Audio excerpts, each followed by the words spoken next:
with us, so we will introduce him further next week. Let's see. I'm going to share this one. And you are, just to make sure everybody knows. Yes, I am going to get into that, but I am definitely Matt Steinmetz with Envoy Mortgage.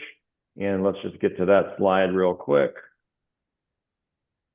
And we're going to go over dialogues today. I know that's the topic for the day as far as what to say and when to say it. I'm going to give you a few tips from the lending perspective. But yes, I am Matt Steinmetz, a residential mortgage lender. I have partnered with agents like you to close hundreds of deals. When it comes to buyer dialogues that work, one of the most powerful tools in your toolbox is having the financing conversation early and confidently. So that confidently definitely accompanies the early. You want to be first to it or as first as you can and say it with a confidence or authority so that they feel the trust that you are trying to exude, right? And so I'll share some scripts today, mindset shifts, and partnership tips as fast as I can, because I know Michael also has a very full, robust dialogue for you.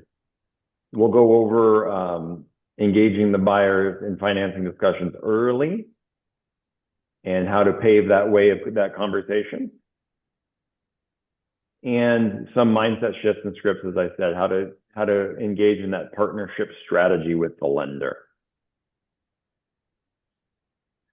So I want to talk about what we say is the financing hook. So why this works, something along the lines of, have you already spoken with a lender who's helped you understand exactly what your monthly payment and cash to close will look like at different price points?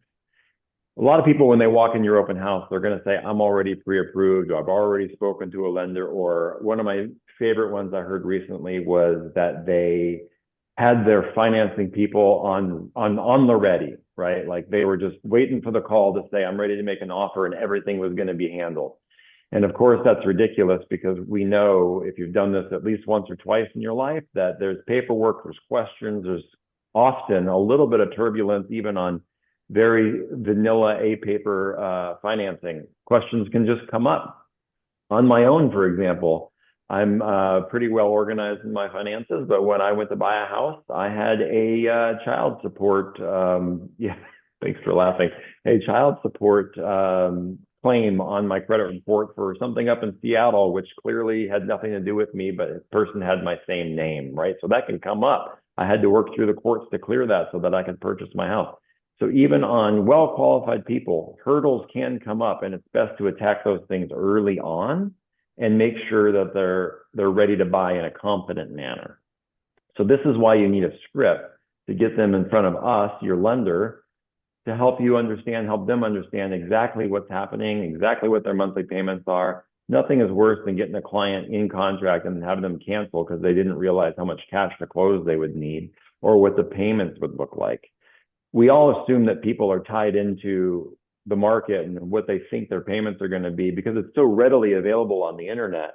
But the truth is that a lot of people, they don't look. They think they understand it, but when they see it in real life, they get cold feet and they back out. And that's wasted time for you, me, them, and it doesn't help us with our end goal, right? So position yourself as confident, as a consultative agent. It just helps buyers qualify early and opens the door to a lender involvement with your trusted partner.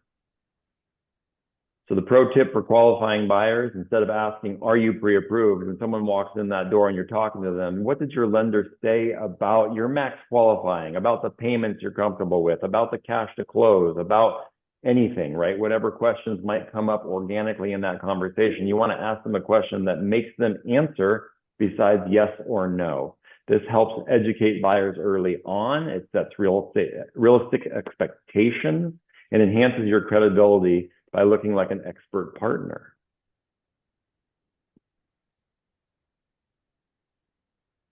So we'll go into that consultation partnership, right? So collaboration between agents and lenders, this tag teaming that I like to call it is more and more important these days than it ever has in my mind.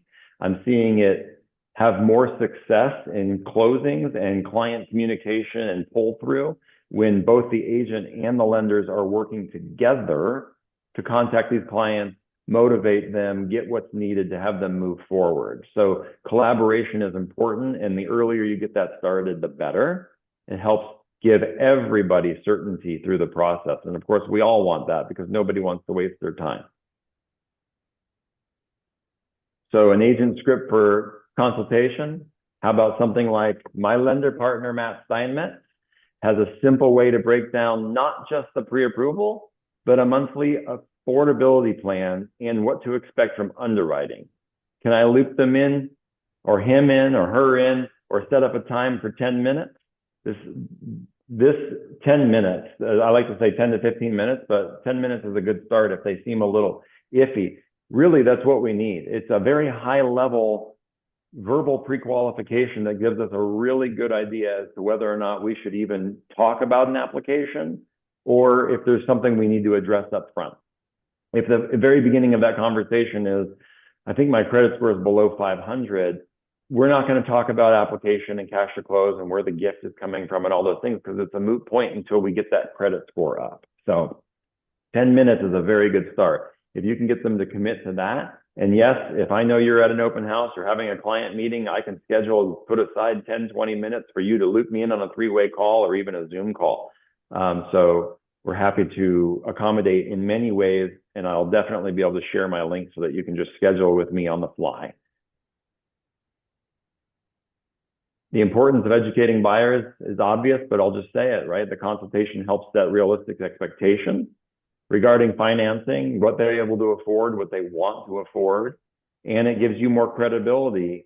It gives that foundation of trust because we talked about this last week even, and probably the week before, where the more people you have in your stable that you're referring that end up helping make you look like a credible professional in your field, right? Whether it be a handyman, a CPA, a lender, or whatever it is, the better.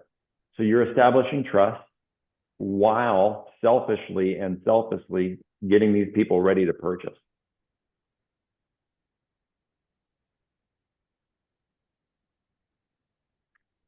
And lastly, objection handling with confidence. Buyers often express concerns such as waiting for rates to drop, needing more savings, worried about monthly payments. So we want to recognize these objections and allow agents and lenders to address them proactively and then tailor our solutions, right? So you want to do some reframing because people have these objections, but you want to be able to know what to say when you're going to talk to them. So we want to suggest they speak with a lender that can clarify different loan options, right? So something along those lines of, hey, that's exactly why I want you to speak with Matt Steinmetz. He can show you a different loan options or how different loan options can impact your monthly payments right now. Or you don't always need 20% down. Matt helped a client of mine buy with 3% down. So you can use scripts like that to help reframe the objection and get them to talk to us again for 10 or 15 minutes. Leveraging loan scenarios for offers. We give often side-by-side comparisons in graphs and chart form so that people can see what their options are. So you can call us, they can call us and say, what would it look like if we offered 500 or 550 or 800 or $1 million? And we can show them what that looks like with side-by-side numbers, charts, graphs, give them the information to make informed decisions with illustrations, right? So just recently I talked to a client that came over and said, oh, I'm pre-approved up to 650, but on this house we're only offering 575. But my payments are still higher than I wanted. And I said, well, let's talk about that, and his objection to me was, well, aren't all lenders the same? Don't you all basically have the same products with basically the same rate? And I was just like, you know what, basically you're right, but a lot of the time it's not the rate or the program, but the mind shift of the scenario. So let's just talk about it for 10 minutes. And when I walked through it with him, I learned that he was pre-approved, like I said, up to 650, but was offering 575. He thinks the house is probably worth, 620, 625. So I said, what if we looked at it differently? What if we looked at you offering 700, which is a little bit more than you wanted to offer, but it's still less than what the seller had listed it for. And then you ask for, $10,000, $20,000 seller credit. which puts you basically where you were making that offer anyways, but now you can use that seller credit to buy down your interest rate to put the payments where you want it. And he thought that was very interesting. And I said, what's interesting is, again, like our rates and programs aren't any different than the lender you already spoke with, but it's often the scenario and how we look at it and find the solution. So if you have somebody coming into your open houses saying they're already pre-approved and maybe they have good answers to those questions we gave earlier, like what did your lender say about monthly payments or your affordability or this or that, you can again use that reframing technique to say, what if we talk to our lender, our preferred lender, our recommended lender, and gave you different scenarios and solutions on how to get into this house? Because maybe they walked in and said, this is a beautiful house, I love it, but it's just outside of my price range. So that is what I wanted to leave you with there. And of course, the benefits of confident buyer conversations ultimately just comes down to you being able to use a script that goes along with this on the bottom. Based on your conversation with Matt, I know this home is comfortably within your budget. Let's talk about what making a strong offer would look like. That sets you up for a win. That's already an open door for you to walk through and say, let's make an offer on this property and help you structure that offer in a way that you know or feel like it could win with the sellers. So if I can leave you with one thing, it's this: confident loan conversations create confident buyers, and that leads to faster contracts, smoother escrows, and long-term client loyalty. I'm here to be your partner, and in every buyer conversation you have, let's connect, and I'd love to give you a few scripts and tools you can use right away. If you have something you want to talk about individually, I would love that. So Matt, how much do they have to Venmo you to get a copy of the scripts? Yes, you can just email me and I'll again type my chat in the information. I can stop sharing here and we can just take any questions, or you guys can move along with your wonderful details as well, Michael. All right, I've pasted your information in a couple of times, and those of you that registered should also be getting a link. I think my Otter program is taking notes, and it would be recording all of this anyhow. I believe that's true. And I think so. Yes, so is well, anyhow, so you can get a recording. It is being recorded, and Matt will share if you ask him nicely. All right, so I'm pasting in another link. And if you guys could test it, did you get it? Does it work? Yes. Thank you. I always never really know until the last moment, but I can see people logging in. And Matt, feel free to jump in if you feel like I'm saying something crazy or something to add. So one of the first types of dialogues you need to prepare for is whether or not buying now still makes any sense, right? Because there is some uncertainty, And we talked about, buying in the age of tariffs before. Matt did a great presentation, but still there may be some uncertainty. If interest rates going to go down, or prices going to go down, is the sky going to fall? And so these are just some talking points that may come up. Now, this sort of assumes, let me put it this way. What is it as a service that you could offer a buyer that would be such that they would want to work with you as an agent? What would that be? What could you do? What do you offer? And generally, I have found there are, like 3 different areas. Number one is maybe you decide you're going to learn everything about real estate financing. You know the different loan types, you know different lenders, you can talk about all of the financing and maybe help them get hooked up with the right lender. And that's really difficult, right? I don't do that because I don't spend all day answering questions about loans. Matt does. So I don't want to try and take on that role. So let's say I'm not going to be the whiz on financing. I'm just going to know people. What else could I do? Number two is you could know the market, right? You could be up on what's happening nationally and in California and in your city and in your county. You would know if inventory is going up or going down, if days on market were going up or going down. You'd be out previewing property so you could see what a $1.2 million property in that area would look like. And you would be able to discuss this in such a way that people would admire you. They'd be writing songs about you, right? Because you know so much, right? That's another path. And then the third is the how do you get a good deal? How do you get a good buy? How do you make a strategic purchase in the kind of market like we're in today? And the first two, by the way, require work, right? Learning about financing or studying the market, right? That requires some work. But maybe you could learn the pitch on why hiring me is going to help you get more house for less money and less inconvenience. Should you buy now? Why not wait? Well, we don't really know what's going to happen with interest rates, right? They aren't coming down in the near future by a lot. I think we know that. We don't expect them to go up by a lot, but who knows?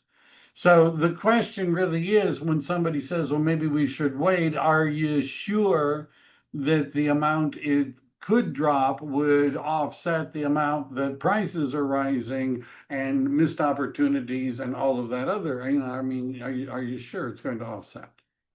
Home prices and inventory, there are lots of speculations, right? Are prices in your city, town, county going up or down?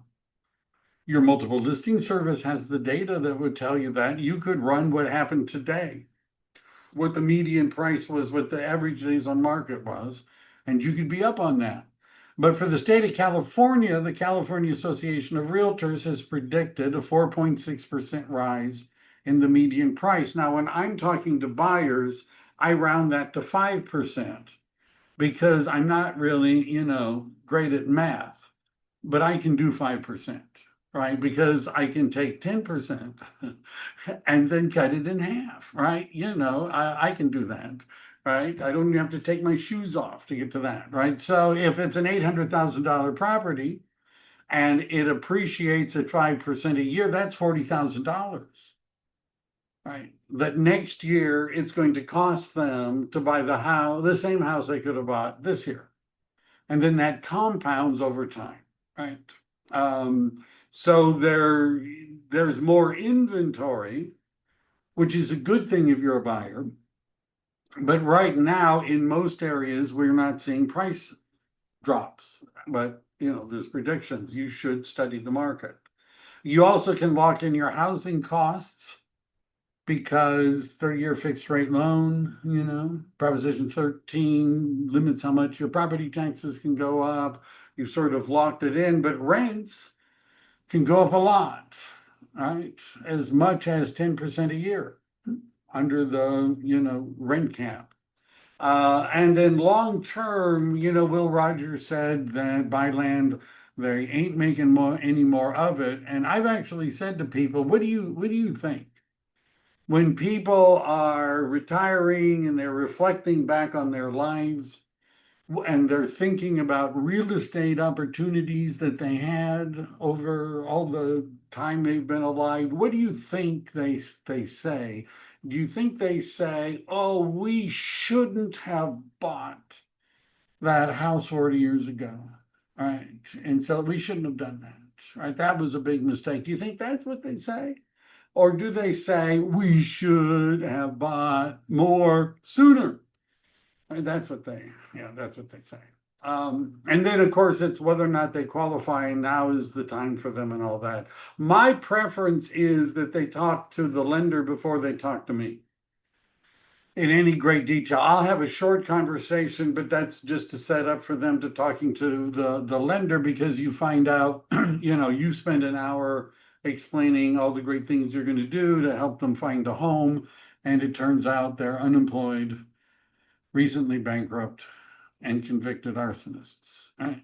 And they ain't going to get along.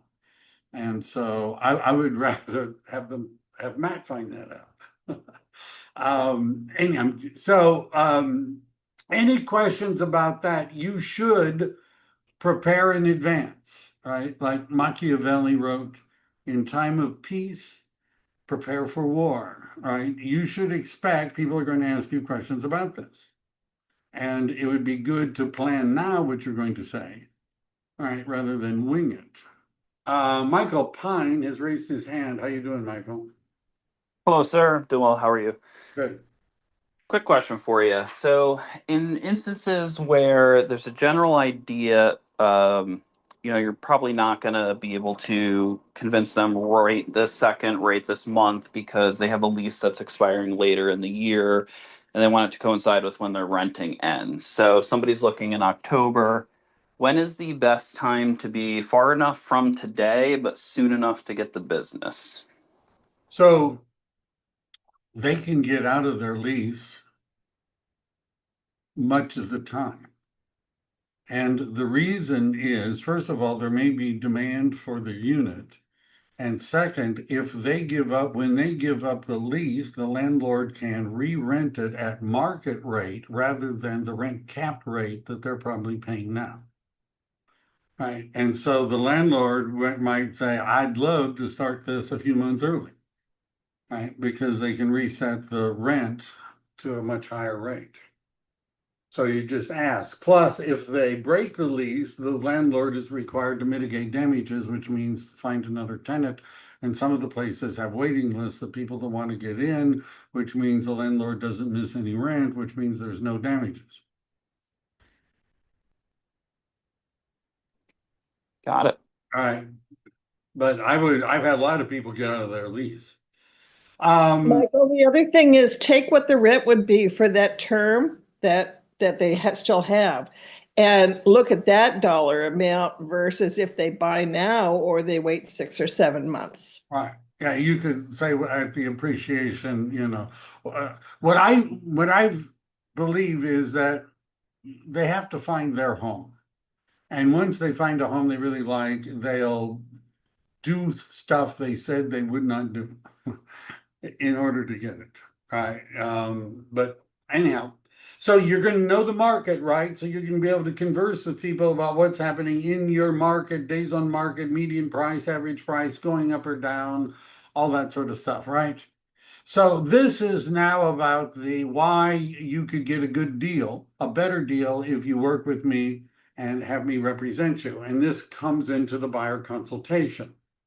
Right now, it's useful to explain that there's buyer agency relationship. Because when we get down to discussing who's going to work for you, you have either the listing agent who's legally obligated to get the highest price and best terms for the seller, or you could have your own agent who would be obligated to get you the best price for you and the best terms for you. Right? That's the concept. And then I have a sample script, and some of these I compiled by taking recordings of me actually doing this with some agents. It's pretty close, but not exact. You can, modify it a little bit, but I would start by just practicing saying the words enough so that it comes out somewhat naturally.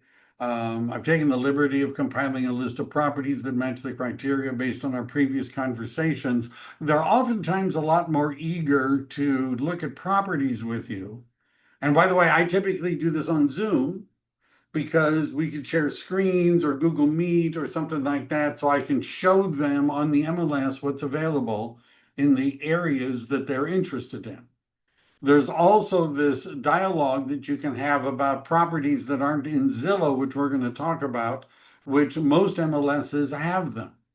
Right? Mine certainly does. And there's this new thing coming out, which is called deferred marketing, which means there may be more of it. But I'll give you an example a little bit later, right? But if you tell them I've got some properties that I could show you, they're much more likely to want to keep the appointment. I'm just saying that. Are there any questions you have right now? Whatever. Now, the value proposition is, and I'm going to get to it. I've got it more, I don't know, more details coming up. But the value proposition is the goal is to help you negotiate the best price possible, to get the best deal possible in the market like we're in today. That's the goal. And so the purpose of us talking is to discuss strategies for you getting the best deal possible. When you're buying a house in a market like we're in right now, you do want to get the best deal possible, don't you? Right? You're serious about buying a house, right? So you're serious and you want to get the best deal possible. Well, there are three ways that I'm going to help you do that. Number one, I'm going to expose you to more properties than you're going to see on your own. And I think I have this coming up here, right? This is the detail. I'm going to expose you to more properties than you're going to see on your own. If you're a typical buyer, you've got Zillow on your phone and Redfin and Realtor.com, and you're looking at properties and you're going to open houses on the weekend. And if that's what you're doing, you need to know that you're never going to get a really good deal, because the really good deals are sold before the open house. Haven't you noticed that there's all these homes you want to go see on Saturday, but a bunch of them disappear from the open house list because they sold before the weekend? How did those buyers get to those properties? They had an agent who was paying attention to what they were looking for, who, when they saw it, contacted them and got them in early. And to get in early, you need a lockbox key. And in order to do that, you need an agent, right? So I can get you into MLS properties earlier than you're going to be able to see them yourself. You're more likely to get a good deal, but I'm also going to be exposing you to non-MLS properties, for sale by owners, expired listings, pre-foreclosure properties, properties that match your criteria are in the neighborhoods you're looking for. And by the way, if you're on the Place team, you have access to all those databases, and we're going to reach out to those people and see if we can find somebody that wants to sell you their home. A would sell property, right? This is a property where they would sell it if somebody came along that wanted to buy it. So, and there's also some properties, and I would show them this in the MLS. In my MLS, they have something called members only. And members only are properties that are not on Zillow, right? This is an important thing. Not on Zillow, right? But they're in the MLS, which means that we have access to properties that you won't even see if you're just using Zillow and Redfin and Realtor.com, right? You do want to see all the properties that might be. I'll tell you, fear of missing something motivates a lot of buyers. So that's number one. Number two is we're going to help you negotiate the contract, pricing and all that. Do you want the agent who represents the seller to do all that, or would you like to have your own agent giving you advice? And then we're also going to help you close the transaction, the due diligence phase, where we look at inspections and reports and repair requests and all of that sort of stuff. You would do better to have your own agent rather than relying on the agent of the seller. That's the value proposition. And I've got a version of it here, but you can see even the making the emphasis about we have access to properties that aren't on Zillow, that aren't on Zillow. Any questions about that? Okay. Now I'm skipping around a little bit, but one of the conversations you have to have is people need to sign stuff. And I've done some videos recently, and it would be good, they're on my YouTube channel, that some of these, if you're not good at it, that you learn them. And some of the basic software you're going to need to know is, number one, zip forms. And not only do you need to know how to use zip forms, you need to know how to use zip forms mobile on your phone. So if you're meeting somebody at a coffee shop or someplace, and right then and there, you want them to sign the BRBC, the Buyer Representation and Broker Compensation Agreement, you would know how to do it. Now, our transaction coordinator, Ra, will help you prep it and do all that sort of stuff, but she's not necessarily going to be hanging around at the time you're having the meeting. Right? You need to learn how to use zip forms because that's how we actually get people to sign stuff. And that's the goal, right? You need to know you have to get people to sign an agreement before you're allowed to show them property definitely, and before there's broker involvement, and broker involvement means that you're running a market analysis of the property. It's not just setting them up an email alert, but when they say, are there any disclosures on this property? What do the comps look like? All of that becomes broker involvement, right? And you need to have California law, a written agreement with the buyer, written agreement, and it has to specify compensation. And I have, this is sort of a longer one. It looks, oh, I already went through that. That's right. Wow. So some possible questions, right? Like, who pays your commission? How much do you charge? I don't know if I can afford you. If there's something in the chat, by the way, I need to address, Angela, will you shout at me? Sure. All right, thank you. So what I point out to people is that since that there's a lot of misinformation on the internet, what happened last year was there was a court settlement and then there was a California law, and what it changed is that in the old days, the seller would pay the listing agent and then the listing agent would pay the buyer's agent. That was the old days.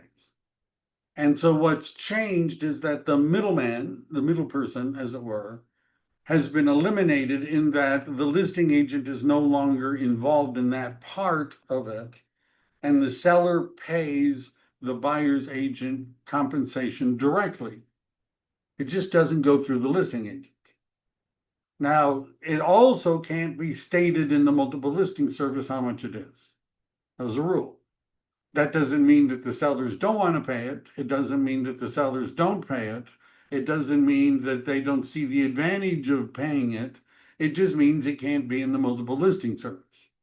It could be in an email, it could be on a voice message, it could be in the house with a great big sign, you can, whatever you want.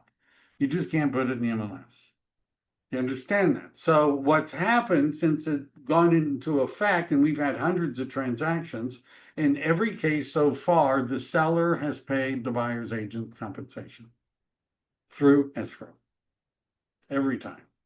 And so when we write the offer, we simply, in paragraph 3G3, check a box, and we put in 2.5% or whatever it is in our buyer representation agreement. That's sort of what this says. You may need to explain this to somebody.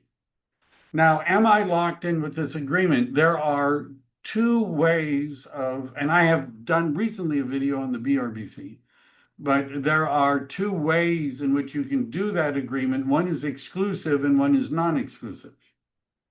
And what non-exclusive means that, well, it means they're not exclusive. They could be seeing other agents. Right. They could just say, well, we're done, it's over, right? And exclusive means they're not supposed to be seeing other agents. And there's some limitation in terms of they have to give notice before they cancel. Now, what I would say is if you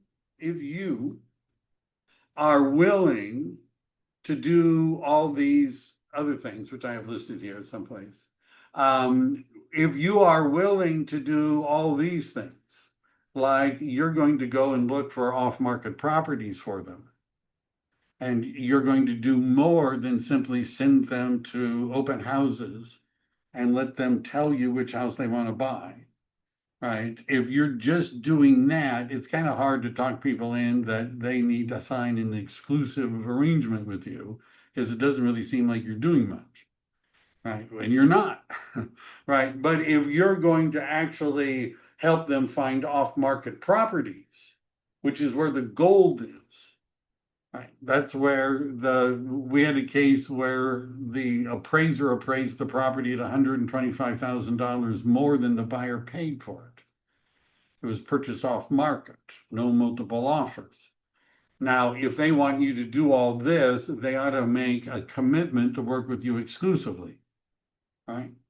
Because I would just say, I can't afford to go out and do that kind of effort to go digging up properties for you to buy. I can't afford the time to go do that if you're talking to other agents. You have to make a commitment to me before I can make that kind of commitment to you. Right? But if you're just going to say, well, I'll let you know when I find one at an open house, will you write up the offer? Sure. Sorry about it. All right. Does everybody have any questions about that? You need to know when you get to that part of the form, what are you going to do, exclusive or non-exclusive? Are you No locked question. in? Yes. I have a question, Mike. Yeah. When do we talk about consumer protection during this um, consultation with the buyer? What do you mean specifically by consumer protection? Well, there is a disclosure about consumer protection rights. So when do we mention this or talk about it or what? So remember my value proposition, right? Yes, 3 things. Find more homes, negotiate better contracts, and the third one was the due diligence, correct. the managing the transaction, the natural hazard disclosure, the preliminary title report, the termite inspection, the property inspection, the fire hardening and defensible space, all that stuff. Yeah, all of this is part of it. Okay. That's all part of it, right? And there's the seller property questionnaire, the transfer disclosure statement, the agent's, agent visual inspection disclosures. And I'm going to go through all of that with you, and I'm going to help guide you through it. And of course, it's a lot better to have your own agent who's doing that rather than the agent who represents the seller, wouldn't it be? You said about signing things besides the buyer representation. Do you try to also have them sign something else in addition to that conversation? No, and yes. And what I mean by that is that the BRBC, as it comes out of the box with the California Association of Realtors and zip forms, has other documents attached to it. There's an agency disclosure, for example. There's a consumer privacy notice. There's Correct. a bunch of stuff, right? The possible representation of more than one buyer or seller. There's a fair housing advisory. There's a wire fraud advisory, and so we just do that bundle. That bundle is big enough, but there's no other documents that we would, at a buyer consultation, have them sign besides the BRBC.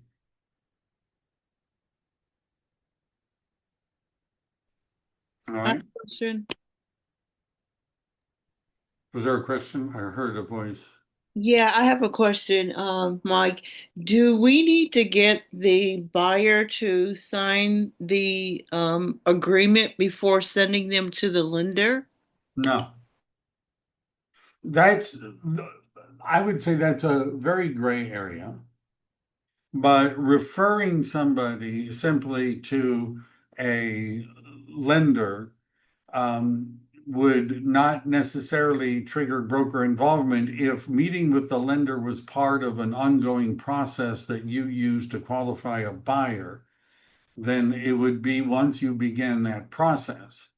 Right. So if you're meeting with them first and then sending them to the lender, you should have done it when you were meeting with them. But otherwise, just telling somebody to go talk to the loan agent and then get back to me if you can really buy anything is not broker involvement. Mike, I'll just add in there that when we do get a buyer and we understand that they haven't committed yet per se, we do what we can to redirect them and talk about your importance and professionality and just kind of reinforce that relationship of how we work together and how strong that would make everything for the buyer. So and you should have a relationship with them, but you see, just having coffee with somebody and chatting them isn't necessarily, that's an interview more than a hire. right? And so it's the hard and fast rule is you have to do it before you show them property. Right? That's the hard and fast rule. All right. What if I find the house myself? I'm still going to represent you and guide you through the transaction. Now, that when I see that question, I'm usually thinking this is somebody, who's been doing this for a while, because in the old days, it would be, let's say the total commission was 5% and 2.5% went to the listing agent and 2.5% went to the buying agent. And so buyers are thinking, well, that 2.5% that the seller has already committed to pay to a buyer's agent. I found it myself, so maybe I could cut that person out. Well, but that doesn't exist anymore, right? Because the residential listing agreement only says that the seller is going to pay the listing agent 2.5%. The seller hasn't agreed at this moment to pay anybody else anything. So for the buyer there isn't a commitment that the buyer has from the seller that they can play around with. But that's sometimes what they're thinking. They also, if they're talking about what if I find the house, they're thinking that your only value is finding them a house. Right? It's not negotiation of the contract and helping them save money, not going through the due diligence, the consumer protection, right? Right. And so you'd want to talk about that. Can we wait to sign something? Yeah, no. Right. They'll fine you, by the way, at the MLS. The brokers, EXP and others, have agreed as a part of that NAR settlement to not pay agents that don't have a valid BRBC on file. They've all agreed. Keller Williams and Coldwell Banker and Compass and EXP and everybody that settled, they agreed to do that. I'm just saying. Right, and the MLSs are fining people. And then this is so what do you do? You're at the buyer consultation. Now at Place, we have a very elegant buyer presentation. It's something that oftentimes a first-time buyer in particular might be interested in because they don't maybe understand the effect that appreciation and tax deductions and what that could have on their long-term investment. And if you're thinking, oh my God, I don't want to have to explain that to anybody, Matt could do that too, right? He could show them what the effective cost is. We have calculators for that. But the framework, so now you're chatting with somebody and you're trying to remember what to ask them.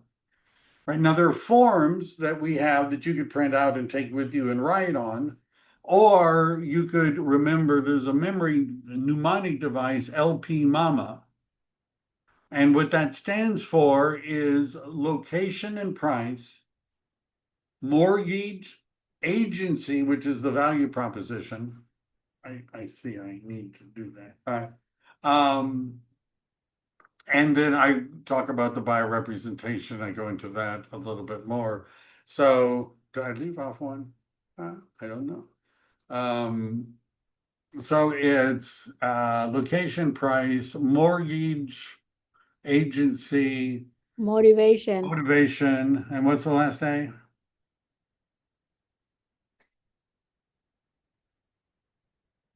I'm trying to be embarrassed. Appointment. I knew that was there someplace. I just forgot where I found it. All right. Appointment. Because we found that if you ask somebody to meet with you and make an appointment, it happens far more often than if you don't. So location, price, mortgage, is there a certain amount that you're comfortable with? Agency, are you working with an agent yet? This is the value. This is how an agent can help you get more house for less money with less inconvenience. Your motivation, why are you thinking about buying a house at this time? And you talk about the agreement. We have to do a buyer, we're required to do the agreement. Any questions about that Now, my short version, right? I have a short version of LP MOA. And mainly because you can see I struggle with remembering a mnemonic device that has that many letters, right? It's an age thing. But what I tell people when it comes to the interplay of the different aspects of buying a house, that there are three fundamental factors. And you get to pick two, but probably not all three. And the three fundamental factors in finding a house is number one, price. Do you have a maximum price? Most people do, right?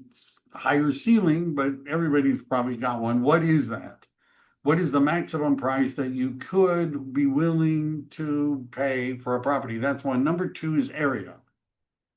What specific area do you want the property to be in? What city, what zip code, what neighborhood, what is that? And number three is the property characteristics, bedrooms and bathrooms and age and square footage. Now, what I'm saying is you can pick two out of those three, and the third will be determined by the other two. So to use the Silicon Valley example, if you say, well, I want to live I want to live in Willow Glen, which is a relatively expensive neighborhood in San Jose, how much can you afford to pay $1 million? Now, again, this is a Silicon Valley example, but you can't buy Willow Glen for $1 million.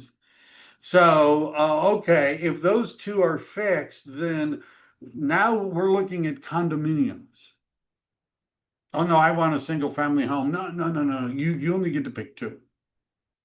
All right, you only get to pick two. Oh, but it has to be okay, fine. So which of the other two can we change? Price? Can you go up in price? No, you can't go up in price. Okay, so we have to change area. All right, you have to change area. Right? Because if it's got to be a single family home and it's got to have at least 4 bedrooms, then now you're going to, where are those properties? And I show them in the MLS, on the computer screen, in the Zoom meeting. And I'll show them, given the characteristics they want me to use, there's nothing. Right. So that's what they have to, which of those, pick two out of those three. And then we'll go from there. That's my short version of this. Any questions about that? All right. Buyer objections, we're just looking, we're not ready yet. I understand many people start, by just exploring. What has you starting to look at homes now? Understanding the market could save you a lot of time. Why would people be likely to be saying that? We're just looking. Because they don't want to commit. All right. That's true, but let me see where I was going with this was, is it possible they don't think they can afford to buy? That they're unclear as to what the mortgage payment would be, that they believe they need 20% down? They saw that on Reddit someplace, right? They need 20%. They just don't know. They don't even know the questions to ask. Right. So if they talked to Matt and found out that they in fact could afford to buy a house like they would like in an area they would like, then their attitude might change a lot. And I would tell them, even if they decide it's not the time, by going through that process, they would at least be able to come up with a plan so that in the future they're going to be ready when the time comes. So, excuse me, I have a bad cold. What if your buyer that you're having a discussion, are experienced buyers, and you try to explain stuff and they just cut you off? Well, like what? Well, you're trying to explain to them about the market, they're saying down the line I want to purchase, and you start explaining the what happens if they wait, the pricing could go up, could go down. And I mean, they just cut you off and say, I already know all that stuff. I mean, I've had a couple of them that do that to me, and it kind of, I guess, it just throws me off for a second, or I have to regroup in my thinking because I don't have a real good comeback on that. Right. So are these investors that found you or you found them? No, this is regular buyers. Regular buyers? Yeah. I thought you said that. Oh, all right. Yeah, I have the investors as well, but this was a regular buyer that I had the discussion with. So is it, first of all, is it possible that they really are up on the market and know what they're doing and understand the process and all of that? And if they say so, and it looks like that's true, then I will explain less. And if somebody is in that personality profile, a high D, they're not going to want to hear explanations about things they think they already know. They're really not going to want to. Right. And they get to a point where they're not even polite about it. Right. But they want efficiency. And this is duplicate information. And they don't want it. Fine. So what's important that has to be communicated? Now, if you're simply saying, it all comes down to motivation, right? They don't want to hear about it. They already understand that prices go up. They already know that. Well, then why aren't they acting based upon that knowledge? And the answer is they don't have a sufficiently strong motivation to do so. Right? Why are you thinking about buying a home at this time? Why is that important? Right? What do you know? And if something really good just happens to drop by, we're going to make an offer on it, but otherwise we're not that serious. It's quantity that produces quality. But you have to really rank buyers as to who are hot buyers, and hot buyers have a strong motivation to buy something in the near future. They're being relocated, right? Their family's about to get bigger. People are coming to live. They've got to do something. And those are the people you'd be spending most of your time with. Then there's people that would like to do something. And if something comes along that they really like, and they're active, but they could live without it. Well, you understand, as you're going down that group, you're getting to less and less motivated people. And motivation is a very difficult thing to teach somebody. I've tried, right? I don't know how to teach motivation, right? So if they're not motivated, then they don't want to hear about it. Then what you have is a buyer that is not as high up on are likely to do anything latter. See, and eventually you're going to want to know who are your top 5, who are the top 25 when you get to more people in your database. But that person doesn't sound like they're in the top, right? Well, Michael, don't you also think that sometimes we as salespeople, we go in with our agenda instead of asking questions to find out what their agenda is? Because I've had, similar to this young lady, I've had people that, they just don't want to feel like they're corralled. They just want to keep all their options open. And yet, though, you think maybe they're not motivated enough, as you're saying, okay? They're not at that point.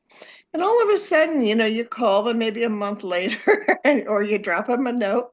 Oh, we bought something 2 weeks ago. So, you know what? You never know in this business. And sometimes the ones that, you think won't be buying or, aren't motivated, they're the most motivated. Yeah. Yeah, and your point about asking them to find out what they, We'll find out what would be a value that would make you want to flip the switch. yeah. All right, let me I'm unspotlighting that. Yeah, and what I've noticed that motivates people is a house. And if you can get from them what they're looking for in a property, and you set up an alert for them or yourself, even if they don't want one, and something comes by that looks really good, push it under their nose. because we have many times had people that they already owned a house that they had to sell. Before they could buy, they would have to sell the house. I'm not going to sell my house. We're not really that serious. Oh my God, look how beautiful this house is. We want to buy it.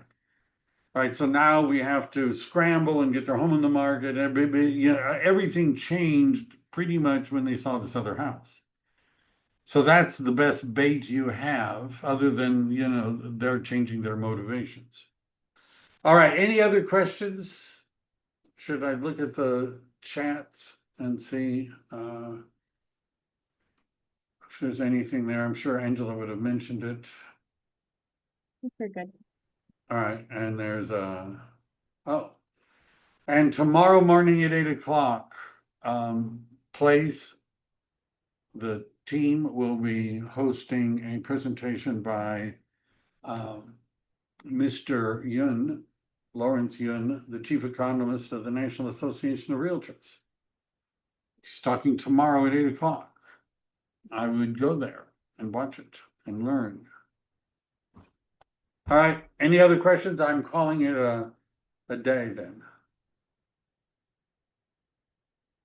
And somebody wants the link again, Angela, if you could, you know. You're welcome, Lily. You're welcome, JC. You're welcome, Sarjita.